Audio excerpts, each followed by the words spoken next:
In recent weeks, there has been controversy over the existence and function of the Development Corporation of Abilene. So we decided to go back to the beginning of the organization. It started 23 years ago when Abilene adopted what is called the Economic Development Half-Cent Sales Tax, the first city in the state of Texas to do so.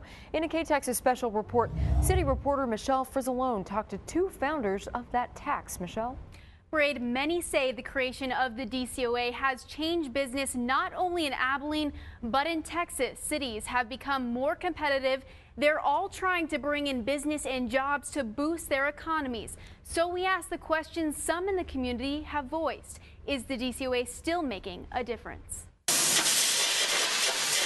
Without the help of the DCOA, we would be a fraction of what we are here in Abilene. Abilene business owner Jack Rentz shares his story. Had no money to build a shop with, no capital to work with, no plans to build a shop.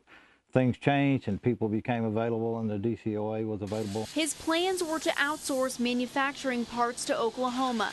Today, he has a manufacturing facility of his own with 290 employees. The DCOA just offered his company a $500,000 assistance package. I was on the council all the way through. Gary McCaleb, a former Abilene mayor, was on the city council in 1989.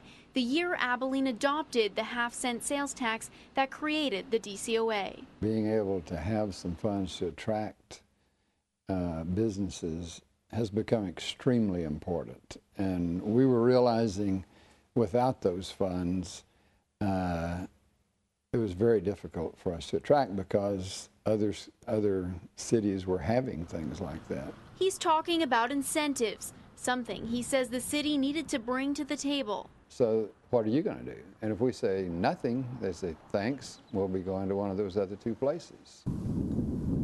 A couple years ago, before the tax was in place, oil prices tanked.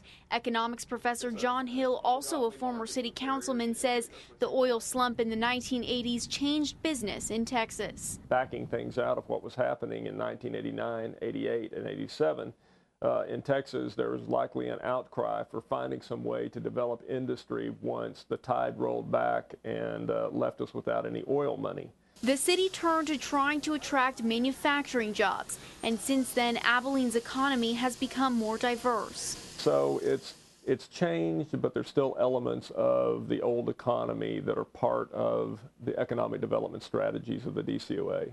But some are opposed to the DCOA. They would rather see the money spent elsewhere. A recent online petition has made it evident. I think that's going to be an ongoing problem of the Development Corporation, is that the thing that allows them to make the deals is the thing that allows folk to criticize the deals. Since '89, most other cities in Texas have created their own development corporations, including other big country towns such as Brownwood, Snyder, and Sweetwater. The tax was new. It looked like a great way to incent business to come to town.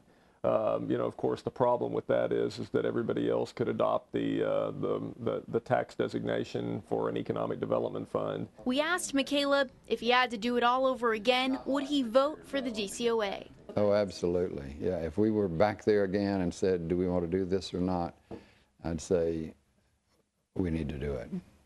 And around $9 million of your tax money was spent last year to make economic improvements to Abilene.